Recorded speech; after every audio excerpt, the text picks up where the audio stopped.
How's everybody doing? So I hope I'm in frame here. I'm not sure what's going on because I can't see myself once again. So I did Night of the Living Dead commentary part one, and a lot of people seem to like it. So I was going to do part two, three, four, and five anyway, but I don't really have a follow up to that.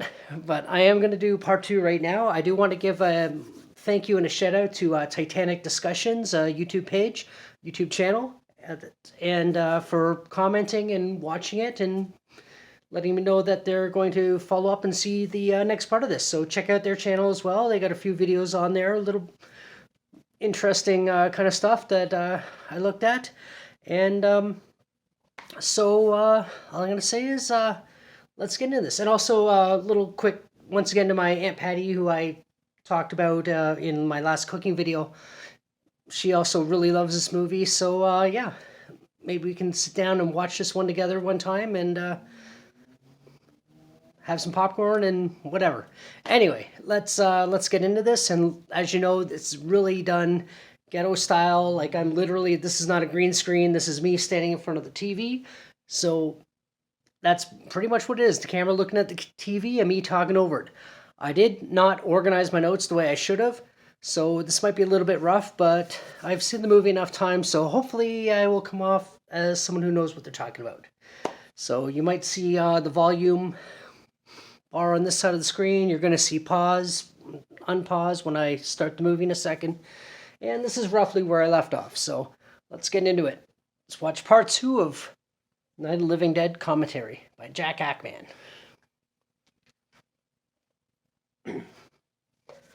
My glasses on. And let me adjust that. There we go.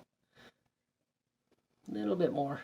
Like I said, this is really ghetto. I'm gonna zoom that in and pop that out, and here we go.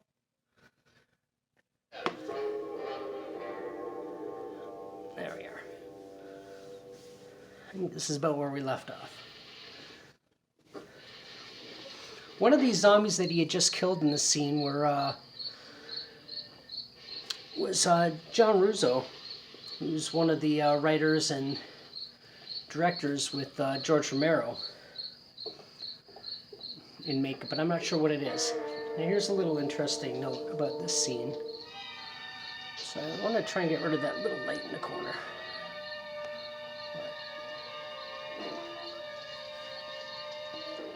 But the scene here where he lights the couch on fire, Gary Striner, brother of Russell Striner, who's one of the actors, he plays Johnny and he's also a producer on the film. His brother was supposed to come in and use a fire extinguisher to put that out. But unfortunately, he set himself on fire. He set his sleeve on fire and he started to panic. And Bill Heinzman, in all his zombie glory, went and tackled him to the ground and put the fire out and saved him. Get some more lights on in this house.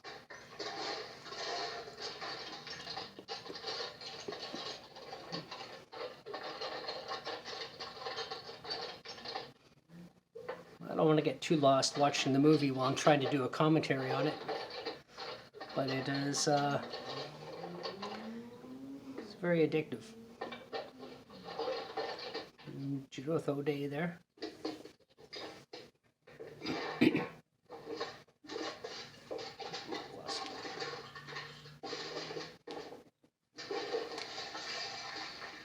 Not really much to say about what's going on here. It's pretty obvious. See if you can find some wood, some boards, something about the fireplace, something we can nail this place up. This is one of the first movies to have a black lead. I mean, you had Sidney Poitier and other actors around the same time, but it still wasn't a common thing. Now, I'm going to board up the windows and the doors. Do you understand? We'll be all right here. We'll be all right here till someone comes to rescue us. But we'll have to work together. You'll have to help me. Now, I want you to go in and get some wood so I can board the place up. Do you understand? Okay? Okay? So I did leave some of my notes. There's really not a lot to talk about in this scene besides just what's going on. as I'd said in the last part, so I really want to get this in a good spot here. I think that works. But yeah, this house was a beat up, derelict house that they got permission to use for the film. So all these things that you see here are just things they brought in to dress up the house and make it look lived in. And music box. It's a very beautiful, haunting piece of music. I think White Zombie used it in one of their songs. I think it was White Zombie as opposed to when Rob Zombie, just when they broke up and he kind of did the solo thing. But definitely a nice piece of music.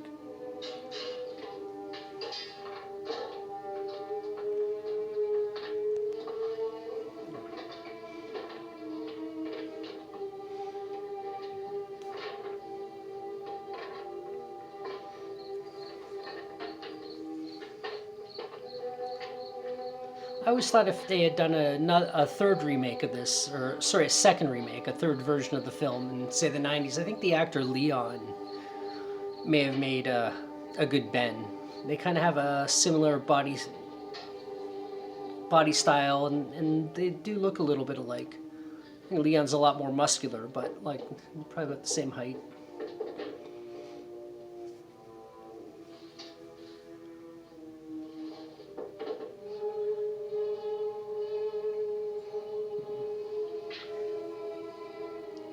Earlier in the film, in the first part, when Barbara is running towards the house, she runs into the gas pump that they talk about a little bit later in the film, and she almost knocks it over. Because I don't know whether Judith O'Dea realized it or not, but the gas pump wasn't actually attached to the ground. It was just kind of sitting there. And yeah, she almost knocked it over.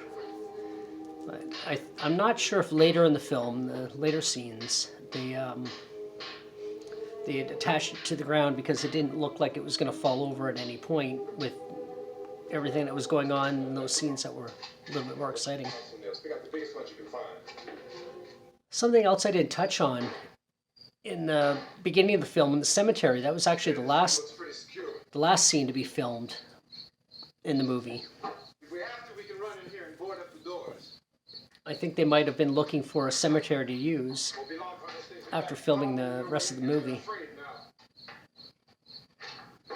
I like how he says that they're afraid now. I don't know if they're afraid.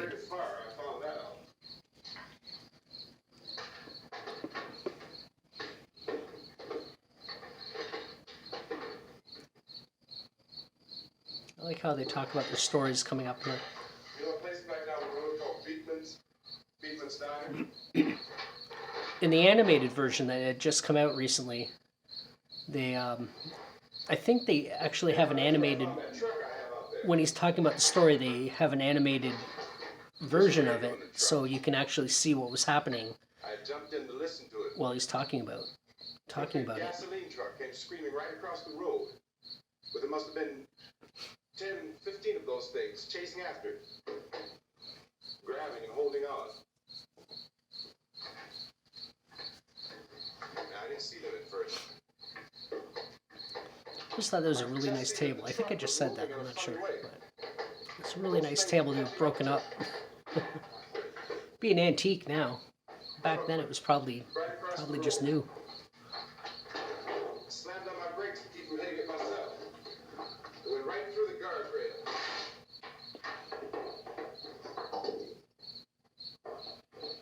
I guess the driver must have cut off the road into that gas station by Beekman's Diner. It went right through the billboard, ripped over a gas pump, and never stopped moving. A little bit of a quiet scene now. Not a lot to talk about how the film was made.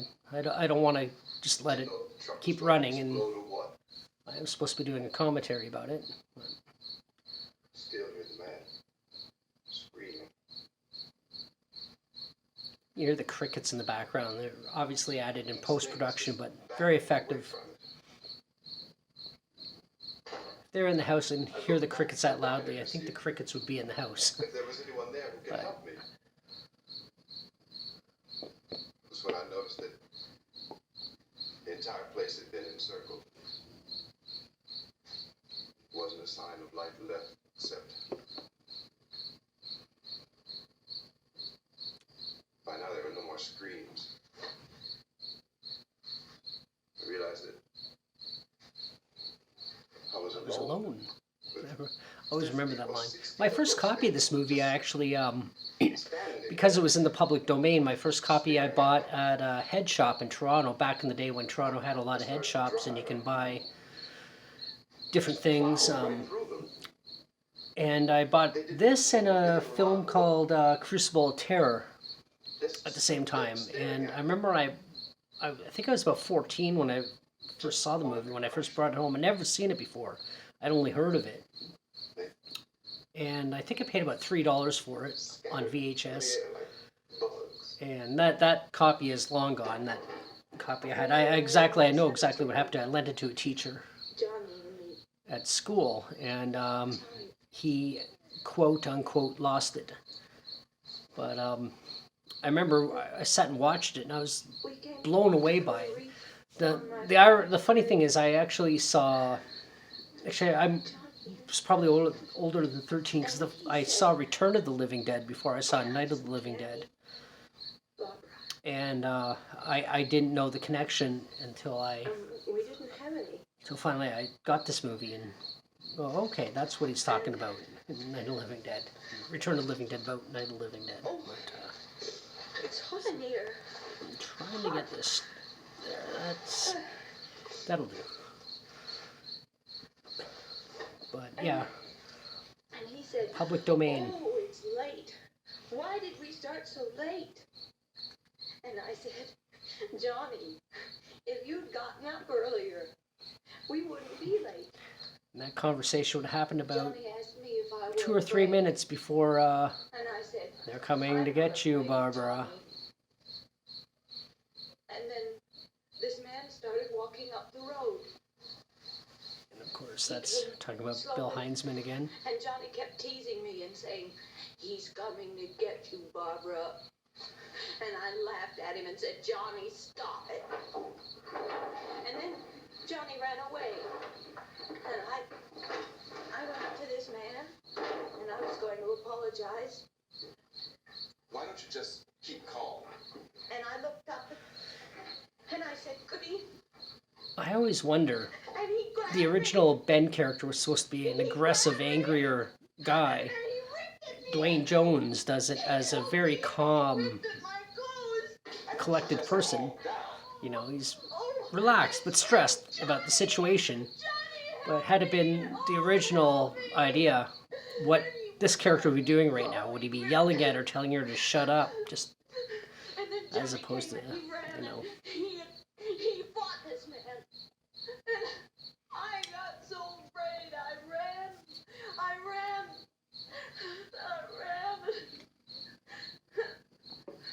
And Johnny didn't come. We have to wait for Johnny.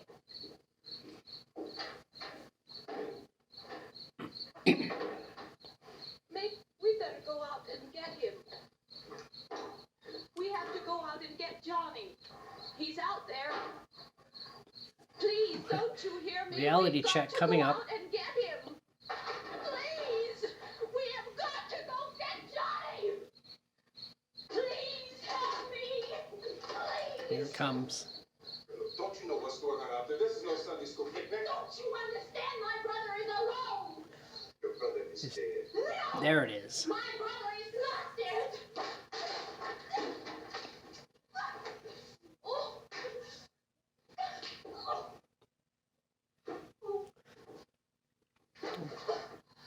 Back in 1968 when this film was made, and it was released the same year that Martin Luther King was assassinated. I would really be curious to how they would react to a black man slapping a white woman like that. I mean, now you know, I mean, it's a little bit more. I'm not going to say acceptable, a man slapping a woman, but the racial part of it is in a film wouldn't even be noticed in that sense. But back then, still the tail end of the, or still in the midst of the civil rights movement, it would have been a big deal. The voice you hear right now is Carl Hardman, who later on we'll see in the movie who plays Harry Cooper. That's who's doing the voice right there. So now we can actually start talking about new things. One thing you never hear in this movie is the word zombie. I think I mentioned that in the first part. But once you know Carl Hardman's voice, you totally recognize it. Eyewitnesses say they are ordinary looking people. Some say they appear to be in a kind of trance. Others describe them as being...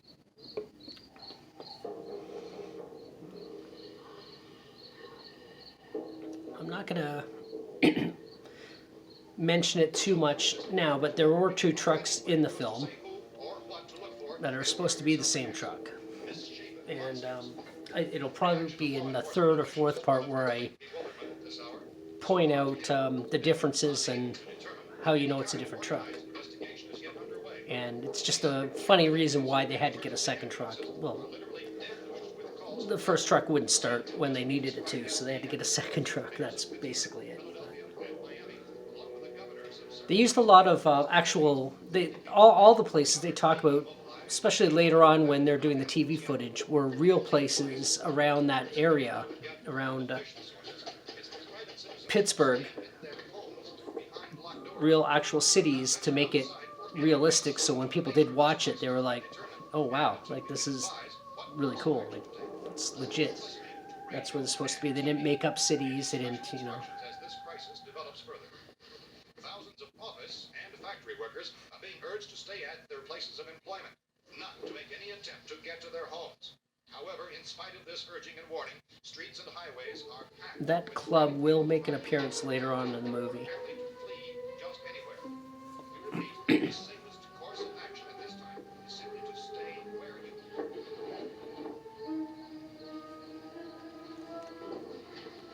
Now that chair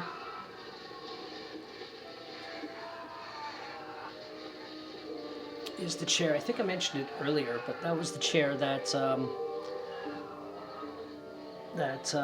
Gary Striner, Russell Striner's brother, was supposed to put out, and then Bill Heinzman tackled him to put out the fire. That he set himself on fire by accident. So.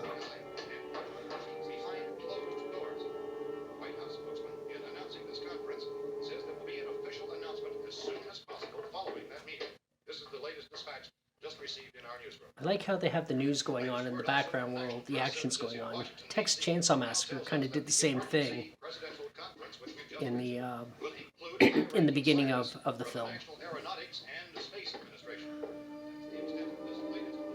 Now here's something a little bit interesting. This door is gonna be important a little bit later, quite possibly in this part, but that's not a real door. But I'll get to that after. Facilities in an emergency network to bring you this news as it develops. We urge you to stay tuned to radio and TV and to stay indoors at all costs. Late reports reaching this newsroom tell of frightened people seeking refuge in churches, schools, or maybe it's the scene's coming up sooner than I remember. I haven't watched this in a little while, so probably been over a year. It's one of those movies I watch quite often, though.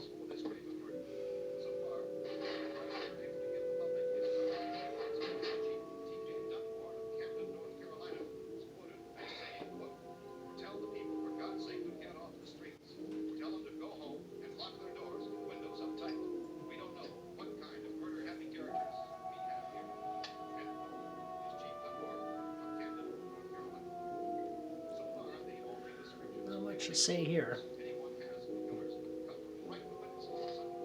Dwayne Jones had a very interesting face, very expressionable. expression face.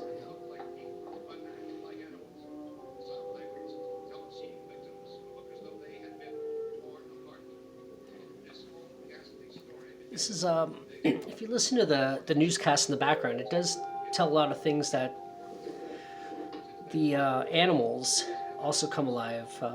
I think they mention it later on in the film, but an elephant died and come back to life, and you kind of see that again in Return of the Living Dead, which is not a direct sequel, but in a way it's, I don't know how to describe it if you haven't seen it. If you've seen it, you know, and it's a really fun, excellent movie. But a lot of the other movies, they don't, you don't really hear about animals coming back to life. Similar killings have been reported around the Houston and Galveston areas, but nothing. But I like how they don't tell you that's the dead coming back to life at first. That it's just they're talking about killings and attacks and. When first reports began filtering in, newsmen and law enforcement agencies were of the opinion this place is boarded up pretty solid now. Yeah, except for that big window behind you, Ben. I always thought that was funny. It's boarded up solid, but the big obvious window over his shoulder is not boarded up at all, and they're on the ground floor. So. I'm bound to come and get us out. Creatures from outer space. So again, we join with law enforcement agencies, urging you to seek shelter in a building. Lock the doors and windows. I'm gonna let this go for another few more minutes, and then we'll throw it on a pause until part 3. You found a gun. But I'm going upstairs now. If anything's trying to break in here, I can hear it from up there. I'll be down to take care of it. Everything is all right for now. I'll be back to reinforce the windows and doors later. But you'll be all right for now, okay? Judith O'Dea was saying that she never thought that the Barbara character was weak or scared. She was just trapped in her own mind, and then. Evidence of having been partially devoured by their murderers. Back to you. But okay, let me talk about this really quick scene. This is the corpse here. That it is the lady at the top of the stairs. Let me turn this a little bit, just like that. Which is actually Kyla Schoen. Can never say her name right. You can kind of see her face really quick, right there. And it's obviously not chewed up in the destroyed face you saw earlier in the film. But that's the little girl you will see later on in the movie. She plays Karen. But they used her because they thought that a mannequin wouldn't look as realistic. And it makes sense. They just kind of goofed on the face. Medical authorities in Cumberland have concluded that But, in all cases, the killers are eating the flesh of the people they murdered. There you have it. This latest bulletin, just received moments ago from Cumberland, Maryland, civil defense authorities have told newsmen that murder victims show evidence of having been partially devoured by their murderers. Medical examination of victims' bodies shows conclusively that the killers are eating the flesh. There's an iconic part coming up right now, and I think just after it, I'm going to cut it off. More ghastly with each report. It's My difficult to my imagine grandmother, something actually actually, happening, never mind. but I'll, these other had reports that we have similar received radio. That's all I was going to say. Reports which have been verified as completely as There you is go. possible in this confused situation. It is happening, and it would appear that no one is safe from this wave of mass murder. Basement door opens, and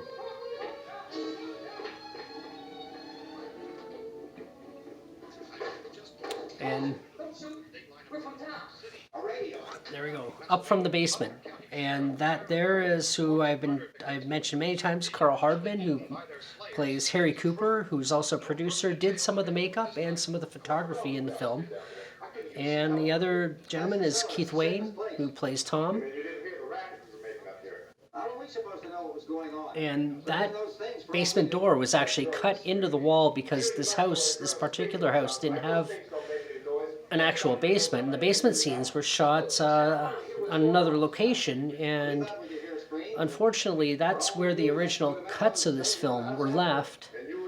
In the basement, whatever building it was shot in. I think it was nicknamed or labeled, or they had an office called Image Tent Incorporated. and there was a flood and destroyed all the original prints of the film, unfortunately. But I'm not going to take that kind of a chance when we got a safe place.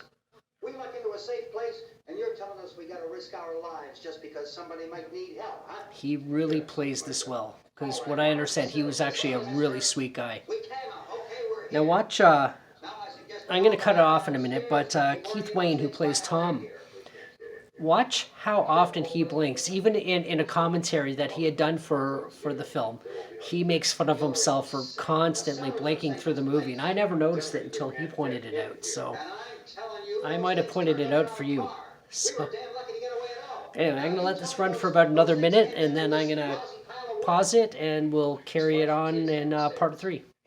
Kids hurt. Well, I still think we're better off up here. We could strengthen everything up, Mr. Cooper. With all of us working, we can fix this place up in no time. We have everything we need up here. We can take all that stuff downstairs with us. And you're really crazy, you know that? You got a million windows up here. All these windows, you're gonna make them strong enough to keep these things out, huh? I told you those things don't have any strength. I smashed 3 of them and pushed another one out the door. Did you hear me when I told you? I they love turned this over line. our car? Oh, hell, any good 5 men can do that. That's my point. Only there's not going to be 5 or even 10. There's going to be 20, 30, maybe 100 of those things. And as soon as they know we're here, this Love place is that gonna be part. crawling with them. Well, if there are that many, they'll Probably get us wherever we are. Look, Such a good part. the cellar. Anyway, The cellar, there's only one door, right? Just one door, that's all we have to protect. Tom and I fixed it so it locks and boards from the inside. But up here, all these windows, why, we never know where they were going to hit us next. You got a point, Mr. Cooper. But down in the cellar, there's no place to run to. yeah. Sorry, I meant to say I'm gonna pause it there, and I paused the wrong thing. I paused the camera and not the movie, my controller.